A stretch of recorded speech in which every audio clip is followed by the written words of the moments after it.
First things first, shout out to the fourth snake. A bunch of the ideas that are in this I got from you. So, thanks, buddy. Before we even get into the movie, first let's talk about the trailers. Trailers these days tend to spoil the entire movie's overarching plot. If I'm already making hypothetical movies, I want to make hypothetical trailers for these movies. In this case, there would be 5 trailers of varying length. The first and most obvious is a fight between Scorpion and Sub-Zero. Now I know what you're thinking.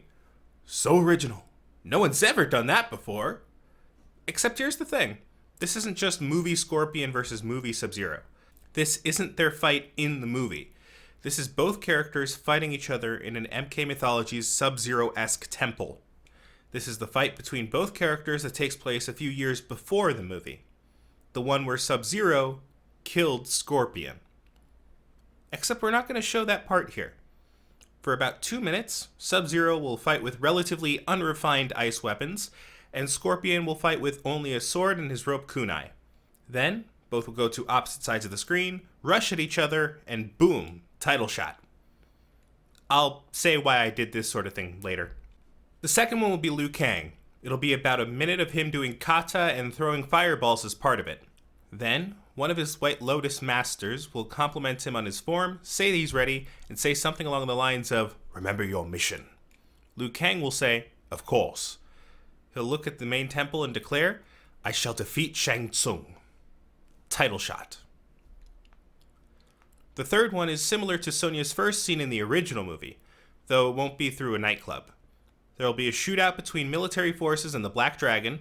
Daniel, Sonya's brother, look it up, will rush off from the group after saying, "Eyes on the target."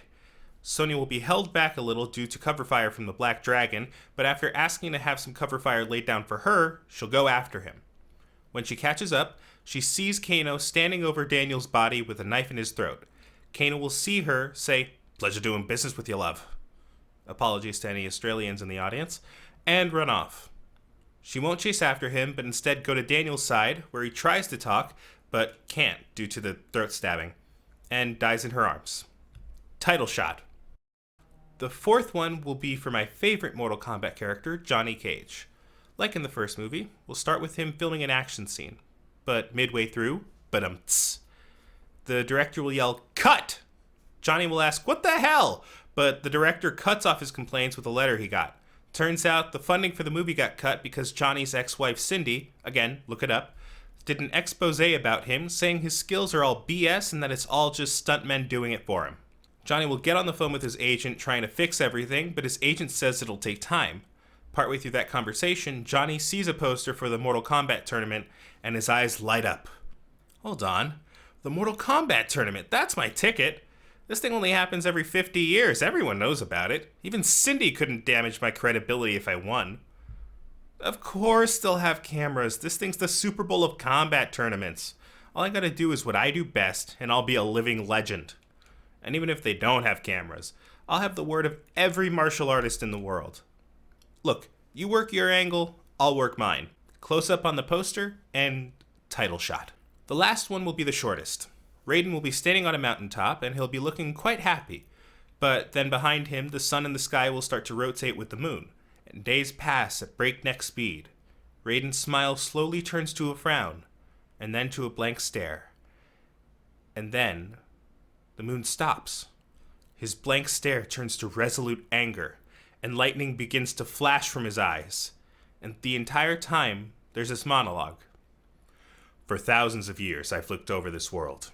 And for thousands of years, I've served as a passive protector, a guide to these mortals we call humans. I had faith in them and their abilities, but that faith has diminished. Time and time again, they have failed at the task laid out for them. And now, it seems they are out of time. If they cannot attain victory in this, I have no choice but to do it myself. Humans are less than I initially gave them credit for. It's time for a god to step up." Title shot. Finally, we enter the movie. Kano, Liu Kang, Raiden, Johnny Cage, Scorpion, Sub-Zero, and Sonya all enter boats. Sonya, Kano, and Johnny are at the same dock in New York. Liu Kang and Sub-Zero are at the same dock in Shanghai. Raiden and Scorpion are at the same dock in Tokyo. They all enter different boats, though. We'll see that each dock has 4. We'll have a scene establishing their attitudes on the boats. Raiden, Sub-Zero, and Scorpion are all isolating themselves. Kano is leaning against a wall and napping. Sonya is alert, keeping an eye on him. Johnny starts off signing an autograph, but then heckles with another guy, calling him a fraud. Liu Kang is meditating, but not seeming as isolated as the Thunder God and the ninjas. Several hours into the boat ride, they hear a voice, though no technology seems available. Shang Tsung says, "Welcome, combatants. I am excited to meet you all and witness your strength. However, this is a tournament, and tournaments are not particularly interesting to witness when hundreds of unremarkables are mixed with those of you who are genuinely skilled. So we have reached the elimination stage of the tournament. All of you stand on a boat. Only one from each boat shall be permitted entry to the true Mortal Kombat tournament. Whoever is left last standing in the boat will be said winner. And for those of you who are morally challenged by the idea of stranding dozens of others in the middle of the sea, I have organized for the safe retrieval and return of any who are eliminated. Fight to your truest extent and power. You will not have a second opportunity in your lives. Begin!" Now we get to the first major action sequence of the movie, and the first demonstration of everyone's basic abilities. Every character gets somewhere between 30 seconds to a full minute to demonstrate their martial arts and combat skills, showing that they really are a cut above the rest. We also see Johnny take out a couple of guys clearly wearing dog tags that anyone who saw Sonya's trailer would recognize. After all 7 get their opportunity to shine, we cut to the boats arriving at Shang Tsung's island.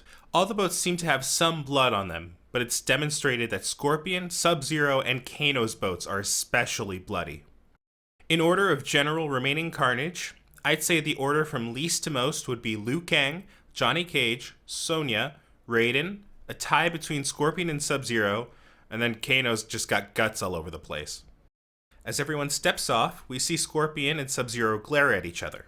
We stay on them for a few seconds before switching over to Shang Tsung greeting everyone and going over the rules of the tournament.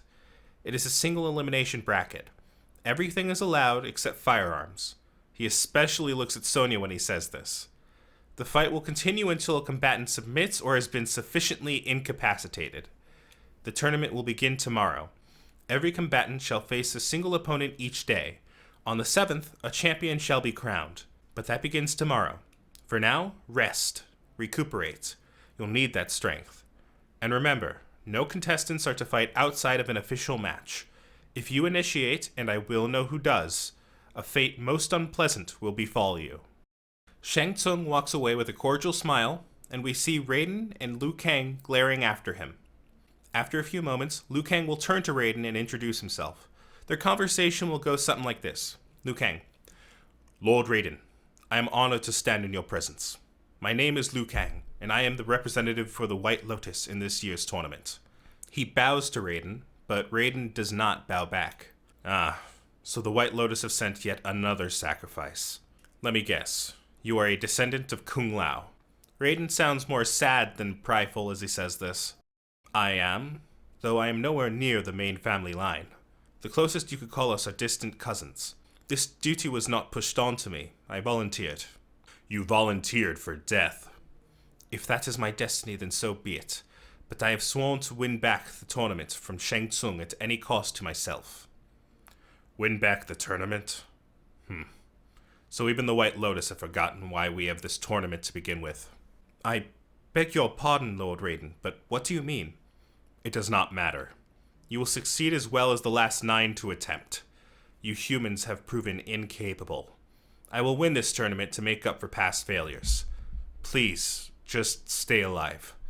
I considered your ancestor a good friend. It would pain me to see yet another of his line die. Raiden then walks off with Liu Kang left more confused. We switch over to Johnny going up to Sonya and trying to hit on her. He gives a really crappy pickup line. It'd probably be something like, "If they match the 2 of us up, how's about we figure out some other way to decide on a winner?" She rolls her eyes, sees Kano starting to walk away, and she pushes past Johnny, stalking after him. Johnny says, "What did I say?" Liu Kang walks up to him and says, "Knowing you, nothing good." Johnny: And what would you know about me, Mr. Mild-Mannered Monk? Liu Kang. Did you ever wonder why your most popular movie is the one where you don't talk? Hey, Ninja Mime would have been just as good if I had a few more lines. No, it would not have. I have seen Dragon Fist 1 and 2, Cage Match, Fatal Infinity, Caged Raged, and many more. All have you speaking, all significantly worse for it. Well, you know what? Wait, you've seen that many of my movies? Of course, everyone in my temple has. We can tell when someone is truly skilled in the way of martial arts, and more than any other Western actor we've seen, you go above and beyond. Disappointing acting aside, we very much enjoy your fight scenes, especially the ones you choreograph. Some of the children even try to recreate them. Wow, thanks, man. After the last couple weeks I've been having, that really means a lot. Though you could have been nicer about my dialogue, but I always wanted the opportunity to say this. You just got caged! Ha! Suddenly they hear a bang and the two turn towards it. They see Sonya with a raised fist grabbing Kano by the collar.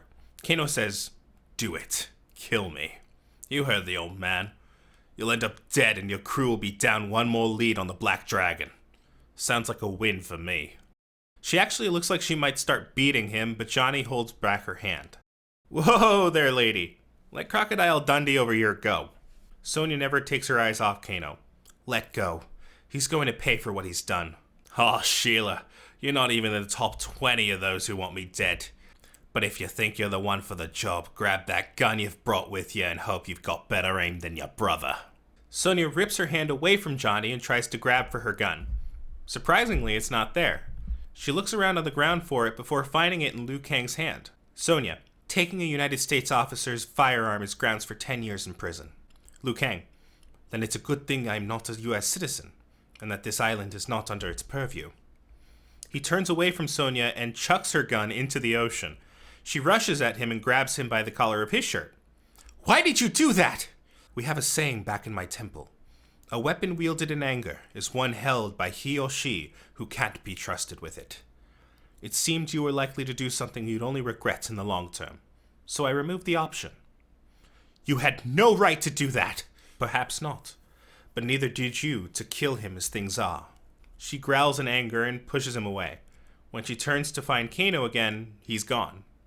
She looked back at Liu Kang. Anyone he kills from here on out is on your head. And everyone you save when you capture him and use his intelligence. May I claim them as well?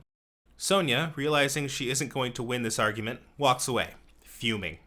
The last time I saw a woman walk away like that, she divorced me and started trying to ruin my career. You might want to watch out. Liu Kang, I don't believe that will be necessary. There's one large difference between your circumstances and mine. Johnny Cage. Oh yeah? What's that? Liu Kang. I was probably right. Liu Kang walks towards the mainland. Johnny Cage. Well, screw you too! We pan over to Raiden, looking out to sea. Behind him stands Sub-Zero. Sub-Zero. Lord Raiden. Raiden. I commend your arrival, Bi-Han, but the contract specified no contact. Sub-Zero. I understand, Lord Raiden, but given the circumstances, I felt it might be necessary to confer. Raiden. The circumstances have not changed. You are to carry out your mission. But Scorpion, his presence is alarming, but ultimately irrelevant. You have your target. There's a silence for a few seconds. Yes, Lord Raiden. The camera turns and Sub-Zero is gone. Raiden continues to look out to sea.